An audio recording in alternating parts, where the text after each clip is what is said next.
BNP মানেই যেন বিনোদন, কোথাও ফুটপাত দখল নিয়ে বিবাদ, কোথাও ফুটবল খেলা নিয়ে সংঘর্ষ। অন্যদের সাথে তারা যতটা না ঝামেলা করে তার থেকে বেশি করে নিজেদের মধ্যে। নেতাদের দেয়া কর্মসূচিতেও বিএনপি সমর্থকদের দুই পক্ষ হাতাহাতিতে জড়ায়। নিজেদের ভেতর গন্ডগোলে এভাবেই বহুবার বিএনপির নাক কাটা গেছে। সিনিয়র নেতা থেকে দলটির তরুণ নেতাকর্মীরাও এসব কর্মকাণ্ডে জড়িয়েছেন। নিজেদের মধ্যে বিএনপির এমন কিছু ঝামেলার ঘটনা দেখে নেওয়া যাক। ছাত্রদলের কোনো কর্মী আহত হলে বা প্রাণ হারালে দলটির নেতাদের তীব্র প্রতিবাদ ও প্রতিক্রিয়া দেখা যায়, কিন্তু এমন কিছু ঘটনায় তাদের দলের নেতাদের নামও আলোচিত হয়েছে। ভোলায় সরকারি কলেজের ছাত্রী ও ছাত্রদল কর্মী সুকর্ণা আক্তার ইপসিতার প্রাণহানির ঘটনায় দেখুন, পুলিশ এখনো সত্য উদ্ঘাটন করতে না পারলেও ঘটনাটি ঘিরে রহস্যের দানা বাঁধতে শুরু করেছে। কারণ যে লঞ্চ থেকে ইপসিতা ঝাঁপ দিয়ে নদীতে নিখোঁজ হন, সেই লঞ্চের কেবিন ইনচার্জ সংবাদ মাধ্যমকে জসিম নামের এক ছেলের কথা জানিয়েছে। জানা গেছে ভোলা জেলা ছাত্রদলের ভারপ্রাপ্ত সভাপতির নামও মোহাম্মদ জসিমউদ্দিন। জসিমউদ্দিনের সঙ্গে ইপসিতার পাশাপাশি দাঁড়িয়ে তোলা একটি ছবি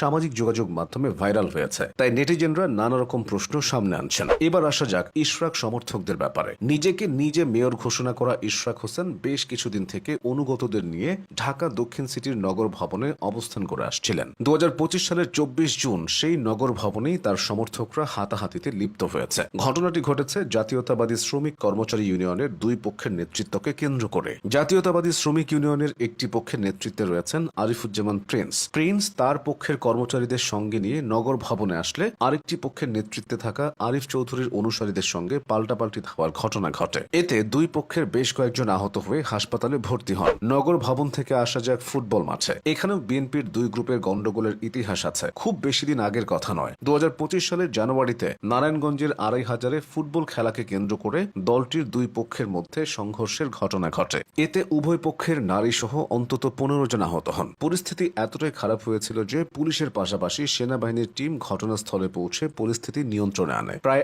একই রকম ঘটনা ঘটে চট্টগ্রামেও, তবে সেটা ফুটবল খেলাকে কেন্দ্র করে নয়, ফুটপাত দখলকে কেন্দ্র করে। চট্টগ্রাম নগরীর জিএসি মোড়ের ফুটপাতের নিয়ন্ত্রণ নিয়ে চট্টগ্রাম মহানগর বিএনপির যুগ্ম আহ্বায়ক শাহ আলম অনুসারীদের সঙ্গে নূর আলম সোহাগের মধ্যে দীর্ঘদিনের বিরোধ চলে আসছে। এই বিরোধকে কেন্দ্র করে 2025 সালের 21শে মার্চ বড় ধরনের সংঘর্ষের ঘটনা ঘটে। ওই ঘটনায় 3 জন গুরুতর আহত হন। এই ঘটনাগুলো দেখে আপনার মনে হতে পারে শুধুমাত্র বিএনপির মাঠ পর্যায়ের নেতাকর্মী ও সমর্থকরাই বিবাদে জড়ায়, কিন্তু না, এই তালিকায় আছে বিএনপি পন্থী আইনজীবীরাও। 2017 সালের একটা ঘটনা। সে বছর 19 অক্টোবর খালেদা জিয়ার জামিন পেয়ে আদালত ছাড়ার পর সাংবাদিকদের সামনে আদালতের কার্যক্রম তুলে ধরেন তার দুই আইনজীবী খোরশেদ আলম ও মির্জা মামুন। কিন্তু এক পর্যায়ে দুজনের মধ্যে ধাক্কাধাক্কি হয়, যা পরে হাতাহাতিতে রূপ নেয়। পরিস্থিতি শান্ত করতে সুপ্রিম কোর্ট আইনজীবী সমিতির তৎকালীন সাধারণ সম্পাদক মাহবুব উদ্দিন খোকন দুই পক্ষকে শান্ত করার চেষ্টা করেন। অতীতে যত কিছুই হয়েছে তার থেকে বেশি হয়েছে 2024 সালের 5ই অগস্ট ক্ষমতার পালাবদলের পর। তারই ধারাবাহিকতায় 2025 সালের 23শে জুন পাবনার চাটমোহরে আর্থিক বিরোধের জেরে বিএনপির দুই পক্ষ বিবাদে জড়ায়। পুলিশ ও স্থানীয় বাসিন্দাদের সূত্র অনুযায়ী রতনপুরের আইনাল হকের সঙ্গে একই গ্রামের জিনাপ আলী জনির পিকআপ ভ্যান কেনাকে কেন্দ্র করে বিরোধ দেখা দেয়। জিনাপ ভ্যান কেনায় অংশীদার হবেন না বলে টাকা ফেরত চান। বিষয়টি নিয়ে স্থানীয়ভাবে মীমাংসার কথা থাকলেও সেদিন পরিস্থিতি অশান্ত হয়ে ওঠে। এতে 10 জন আহত হন। দিন যত যাচ্ছে বিএনপির অভ্যন্তরীণ এসব ঝামেলা ততই বাড়ছে।